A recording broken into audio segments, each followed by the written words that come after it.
Pagi itu, seperti biasa, Rina bangun sebelum matahari sepenuhnya naik.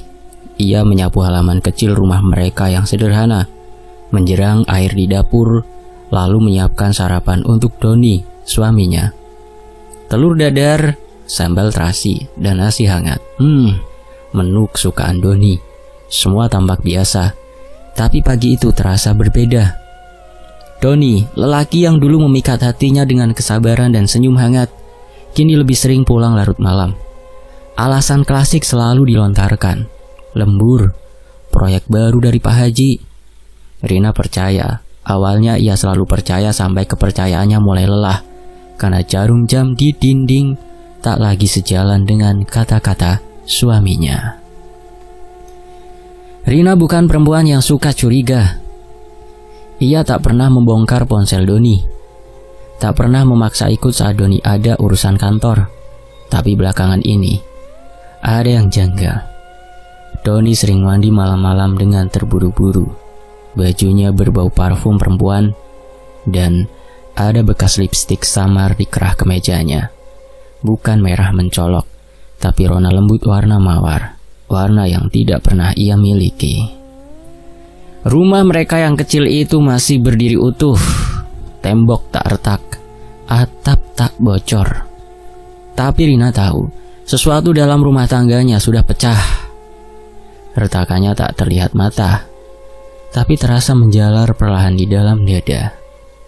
Suatu sore, saat Rina sedang menyiram tanaman di halaman, tetangganya Bu Sarti datang dengan wajah penuh basa-basi. Tangannya menggenggam ember kosong. Katanya mau numpang air. Tadi siang aku lihat Mas Doni di warung nasi Padang sama Yosi, katanya sambil celingukan. Rina diam. Mereka duduk berdua loh, Jeng, kayak orang pacaran aja. Yosi kan janda, anak Pak Haji Charles itu, yang punya toko bangunan tempat Mas Doni kerja. Cantik sih, tapi ya kamu hati-hati ya, Rin. Rina tersenyum pahit. Ember air di tangan Bu Sarti terasa lebih berat dari biasanya. Malam itu Rina tak bisa tidur. Ia duduk di sudut kamar, menatap siluet Doni yang menegur tenang. Apakah benar Doni mencintai perempuan lain? Atau cuma gosip murahan? Tapi gosip itu terlalu spesifik, terlalu nyata. 2 hari kemudian, Rina menyusul Doni secara diam-diam. Ia mengenakan jilbab hitam dan masker, berpura-pura hendak ke pasar. Tapi langkahnya justru menuju ke arah tempat kerja Doni. Setelah menunggu hampir 1 jam di depan toko bangunan, ia melihat Doni keluar dengan kemeja putih lengan tergulung. Tapi bukan itu yang membuat jantung Rina berhenti sesaat. Di samping Doni, ada Yosi, wanita bertubuh ramping dengan rambut dikuncir kuda dan tawarnya seperti burung pagi. Mereka berjalan bersama ke mobil sedan hitam. Yosi masuk ke kursi depan, Doni duduk di belakang kemudi. Mobil itu melaju pelan, dan Rina mengikuti dengan ojek online yang sudah ia pesan diam-diam. Tak perlu waktu lama, mobil itu berhenti di sebuah kafe kecil di pinggir kota. Rina menyuruh tukang ojek berhenti agak jauh, lalu ia bersembunyi di balik tiang lampu. Dari tempatnya berdiri, ia bisa melihat jendela kafe yang terang. Doni dan Yosi duduk berhadapan, tangan mereka bersentuhan di atas meja. Sekali Doni menyentuh rambut Yosi, perempuan itu tersenyum lebar, meletakkan telapak tangan di pipi Doni. Air mata Rina jatuh, mengalir diam-diam bersama hujan gerimis yang mulai turun. Ia pulang dengan langkah lunglai. Sepatu sendalnya basah, bukan hanya oleh hujan, tapi oleh luka yang tak bisa dilihat orang lain. Sesampainya di rumah, ia tak langsung masuk. Ia duduk di teras, diam. Dingin meresap, tapi hati lebih beku. Malam itu, Doni pulang seperti biasa, seolah tidak ada yang terjadi. Kamu dari mana? Tanya Rina pelan. Kerja, lembur, jawab Doni singkat. Lembur di kafe. Suara Rina kini lebih tajam. Matanya lurus menatap mata suaminya. Doni menoleh. Ia tahu tak bisa lagi berkelit. Tapi yang keluar dari mulutnya bukan penyesalan, melainkan kejujuran yang menyayat. Iya, aku sama Yosi, dan aku bahagia. Mau apa kamu? Rina terdiam, jantungnya seperti digenggam tangan dingin. Kita kenal sudah lama, tapi aku capek, Rin. Capek pura-pura bahagia. Kamu itu terlalu membosankan, Rina. Kata membosankan itu seperti cambuk yang memukul harga diri Rina. Ia bukan wanita sempurna. Ia tak bisa berdandan seperti Yosi, tak bisa bercerita dengan renyah atau tertawa manja. Tapi ia setia. Ia merawat Doni saat sakit, menabung demi beli motor untuk kerja, bahkan rela menjahit baju tetangga untuk menambah uang belanja. Namun semua itu tak cukup. Malam itu Doni tidur di ruang tamu. Rina mengunci pintu kamar dari dalam. Ia menangis sepanjang malam. Tapi tangis itu tak bersuara, hanya sesekali isak kecil yang tertahan di tenggorokan. Pagi harinya, kabar mulai menyebar. Gosip berkembang cepat seperti api. Para tetangga mulai membicarakan Doni dan Yosi secara terang-terangan. Mereka memandang Rina dengan campuran kasihan dan rasa ingin tahu.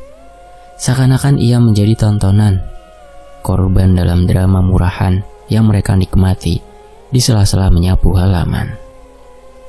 Hari-hari berikutnya berjalan lambat.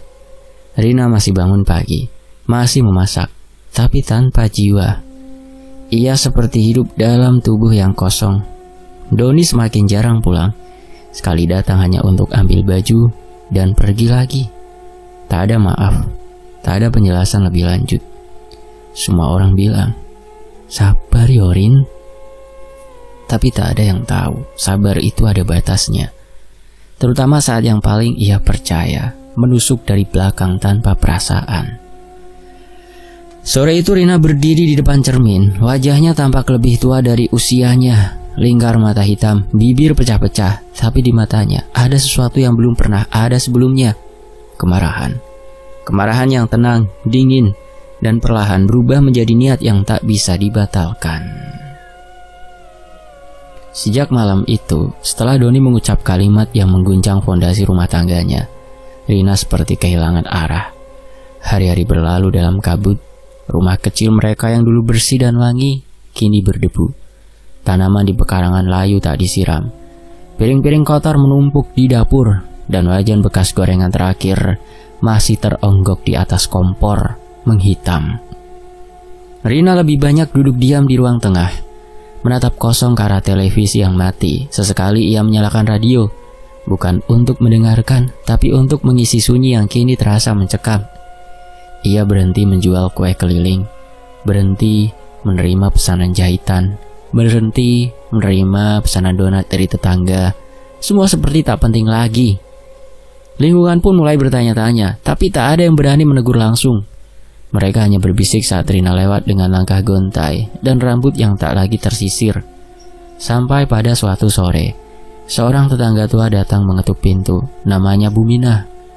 Bumina tinggal 3 rumah dari ujung gang. Ia jarang bicara, apalagi ikut arisan.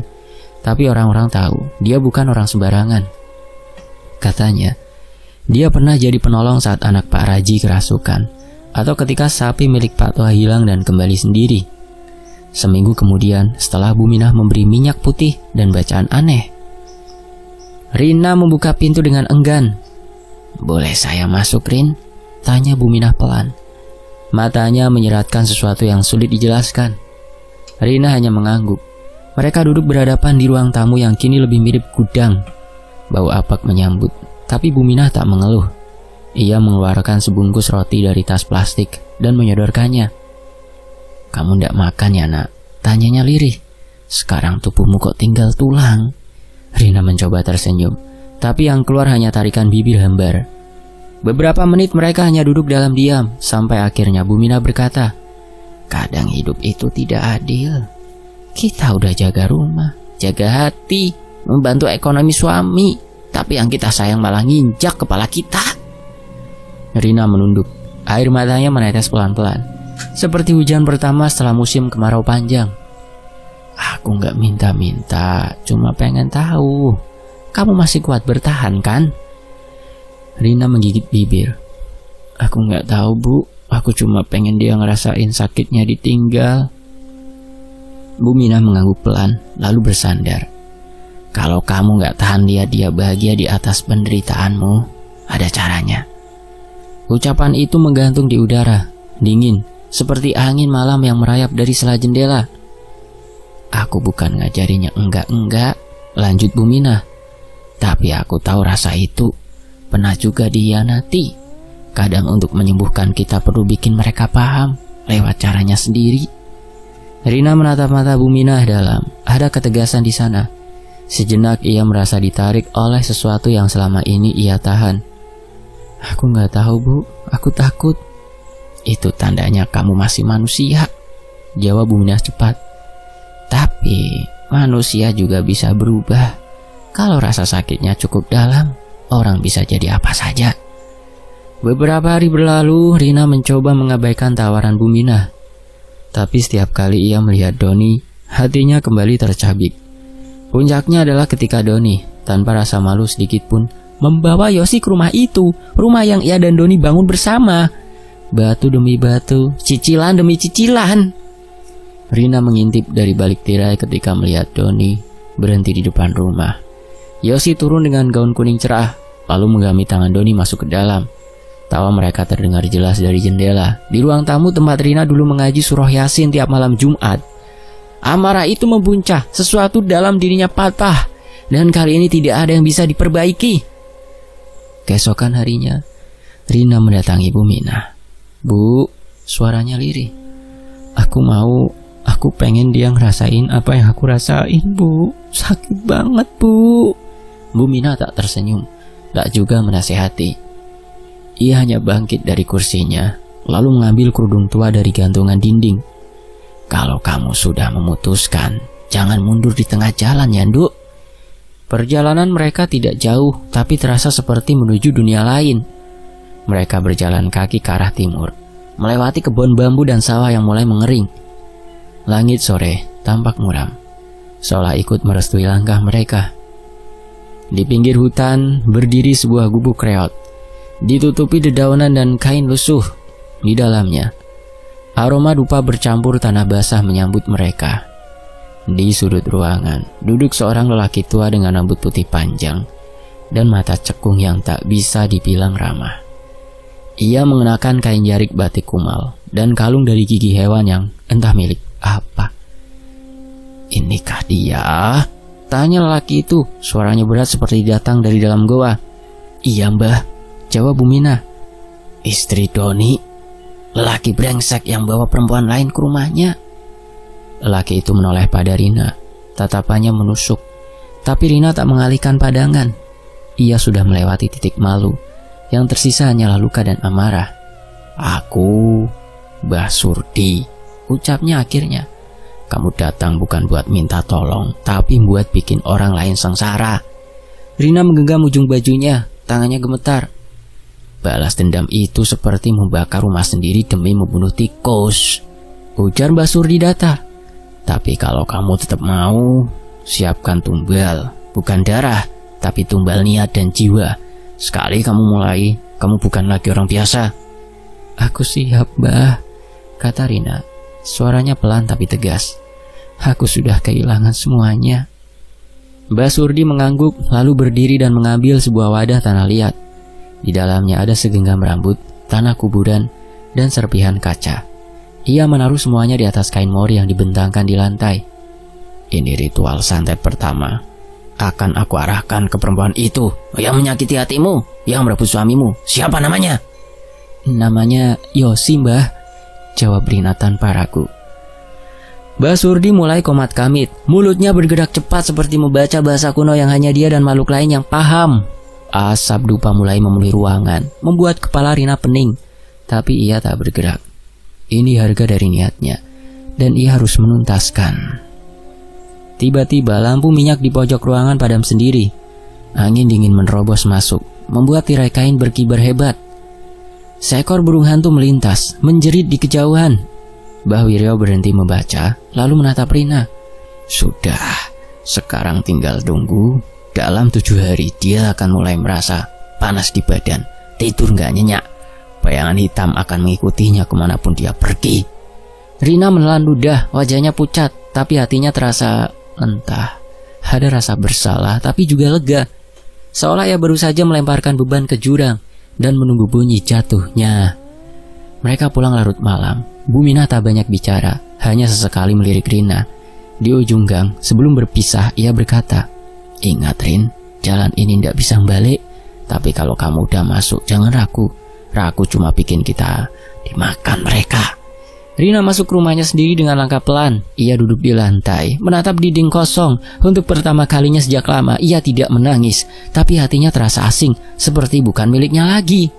Di luar, angin bertiup kencang dan dari kejauhan, suara anjing melolong panjang, seperti merayakan sesuatu yang tak dimengerti manusia.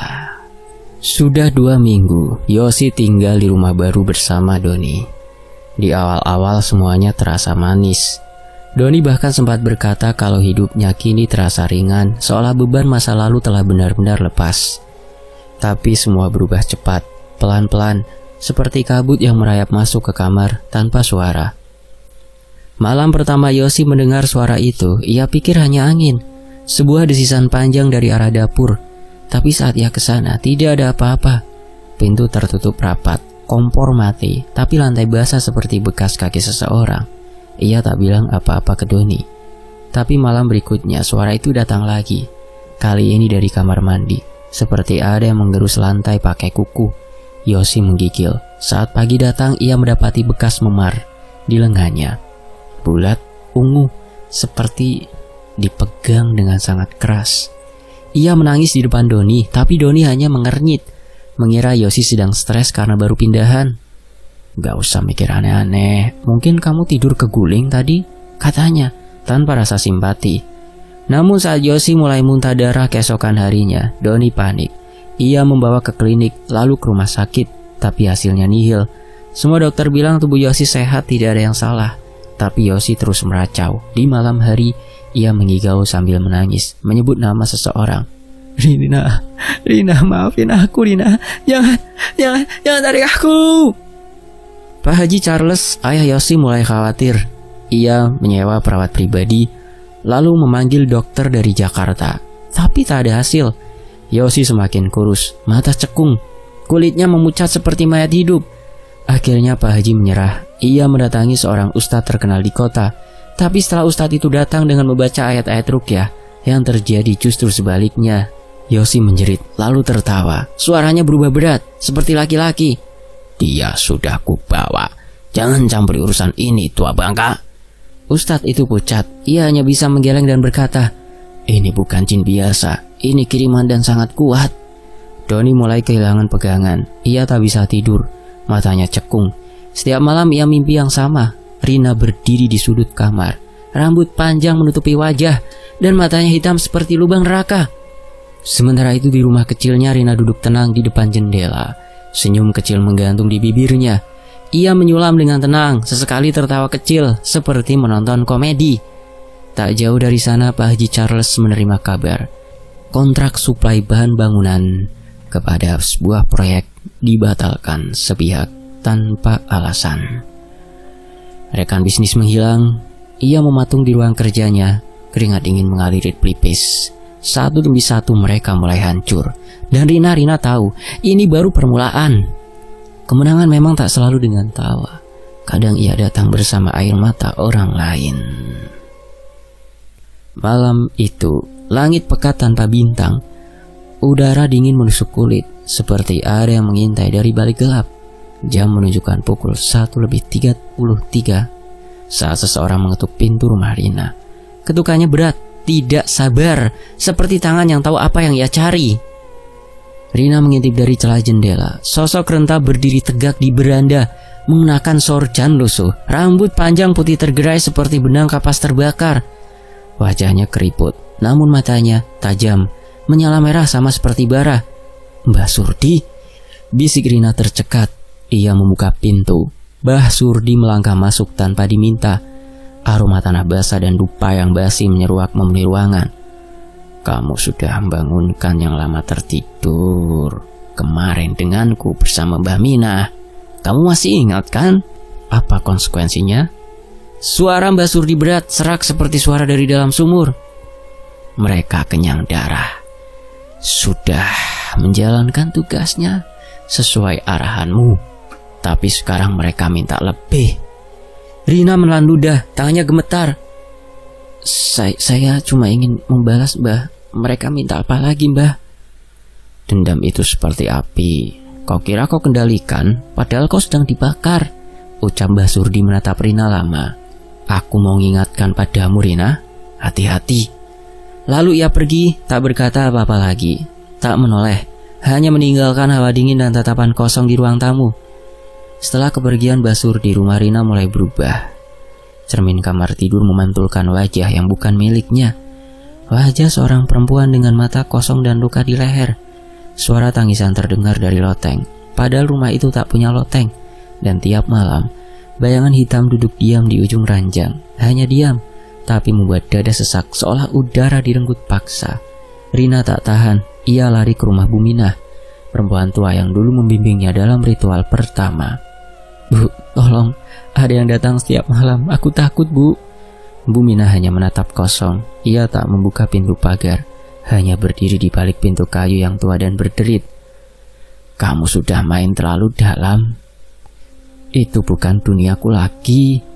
Aku sudah lama berhenti. Aku cuma mengantar kamu saja. Tapi yang sudah kamu lakukan sudah di luar kendali siapapun. Rina pulang dengan tubuh lunglai. Malam itu ia mimpi buruk, dibawa ke hutan gelap. Tubuhnya ditarik banyak tangan dari dalam tanah. Ia dipaksa minum darah dari tempurung manusia. Belatung hidup merayap di tubuhnya, masuk ke telinga, ke mulut, ke rahim. Ia terbangun dengan nafas terengah, tubuh basah keringat. Tapi di ujung tempat tidur, bayangan itu masih duduk. Kali ini menoleh. Wajahnya wajah Rina sendiri, tapi tanpa mata, hanya 2 lubang hitam menganga. Rina sadar, ia bukan lagi pengendali, ia bukan hanya pelaku. Ia kini bagian dari dunia gelap yang dulu hanya ia sebut dalam mantra. Dan dunia itu kini menuntut jiwanya sendiri. Rina duduk terpekur di sudut rumah. Tatapannya kosong, menatap api yang membara di pelupuk matanya. Mimpi buruk yang datang setiap malam semakin menggerogoti pikirannya. Sosok itu, bayangan hitam yang menuntut sesuatu dari dirinya, kini semakin nyata. Setiap detik yang berlalu, rasa cemasnya makin membuncah. Setiap detik terasa seperti beban yang semakin berat, seperti terjebak dalam kegelapan yang tak bisa dilewati. Pagi itu ia bertekad, ia harus berubah, ia harus bertobat, ia harus mengakhiri semua ini sebelum semuanya terlambat. Sejak pertama kali ia terjerat dalam ilmu hitam, kehidupan yang seharusnya indah telah berubah menjadi sebuah kegelapan tanpa ujung. Setiap keputusan yang ia ambil berawal dari rasa sakit, dan kini rasa sakit itu membebaninya sepenuhnya. Dengan langkah terhuyung, Rina pergi ke kiai yang dulu pernah ia dengar bisa menolong orang-orang yang tersesat di jalan gelap. Kiai Hidayat, seorang ulama yang sudah sangat dikenal di desanya, selalu membawa ketenangan dalam setiap kata-katanya. Saat ia sampai di rumah Kiai Hidayat, ia langsung disambut dengan tatapan penuh perhatian. Tanpa berkata apa-apa, Kiai Hidayat mengajaknya duduk di ruang tamu sederhana itu.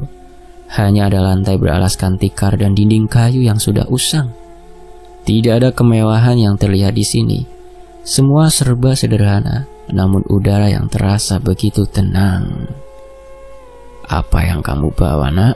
Tanya Kiai Hidayat. Suaranya lembut namun dalam. Ia sudah melihat ada sesuatu yang mengganggu di balik mata Rina. Sesuatu yang gelap, yang bahkan Rina sendiri mungkin tidak bisa mengungkapkan. Aku ingin bertobat, Kiai. Suara Rina terputus-putus. Aku ingin kembali ke jalan yang benar, tapi aku tak bisa. Aku selalu diganggu. Aku merasa aku tidak bisa melawan, Kiai. Kiai Hidayat mengangguk pelan, lalu meletakkan tangannya di atas pahanya sendiri dan berkata, kita akan berusaha, nak. Tetapi ingat, jalan menuju kebaikan tidak pernah mudah. Dan kegelapan itu sudah begitu dalam merasuk ke dalam dirimu. Rina mengangguk, berharap bisa menemukan kedamaian yang selama ini ia cari. Namun saat Kyai Hidayat mulai memimpin doa dan membimbingnya untuk sholat, sesuatu yang aneh terjadi. Setiap kali ia mulai mengucapkan kalimat-kalimat suci, tubuhnya terasa terbakar, lidahnya berat, mulutnya mencong-mencong, tak bisa mengucapkan nama Tuhan. Setiap doa yang ia baca terasa seperti menjerat dirinya dengan belenggu yang semakin kencang. Dalam hatinya rasa takut mulai tumbuh. Apakah ia sudah terperangkap dalam kutukan yang tak bisa dilepaskan? Keringat dingin mengalir di seluruh tubuhnya, tetapi ia berusaha bertahan. Ia ingin sekali menuntaskan niatnya untuk bertaubat, untuk kembali ke jalan yang benar. Namun semakin ia berusaha, semakin terasa sesak. Hingga pada akhirnya ia terjatuh. Tubuhnya tak mampu lagi berdiri. Semua panca inderanya berdenyut kesakitan, seperti ada yang mencekeknya dari dalam. Kyai Hidayat segera memanggil istrinya untuk membimbing Rina sholat. Jangan takut nak, ini adalah ujian. Ingatlah selalu Tuhan ya. Ingat, berdoalah dengan hati yang tulus. Namun saat itulah Rina merasakan sesuatu yang lebih menakutkan. Saat ia berusaha mengucapkan doa, mulutnya ternganga tanpa bisa mengeluarkan suara dan mencong miring ke kiri. Dan tubuhnya semakin lemah. Semuanya terasa begitu gelap. Matanya mulai berkabut dan suara-suara aneh mulai terdengar. Suara derap kaki yang berat, suara desisan yang menembus telinga, suara perempuan yang menangis pelan. Ia tak bisa lagi bertahan. Dengan tubuh lemas, ia dipegang oleh istri Kyai Hidayat. Dalam duduk bersimpuh, ditalkin untuk istighfar dan membaca syahadat kembali. Pertobatan Rina tidak gampang. Karma yang sudah dilakukan pasti akan berbalik ke tubuhnya. Berlindung di balik agama pun tak akan mempan. Kecuali atas izin Tuhan, karma-karma itu akan berbentuk lain dalam kehidupan Rina. Walaupun Rina sendiri adalah korban, tapi meresponnya salah dengan jalur ilmu hitam. Semoga bisa memberi hikmah kisah yang saya bacakan hari ini. Tony FS pamit, selamat hari Senin. Semoga malam ini istirahatnya enak ya. Besoknya bisa melakukan aktivitas yang lebih mantap, lebih baik dari hari ini. Tony FS pamit, wassalamualaikum, sampai jumpa di kisah lainnya.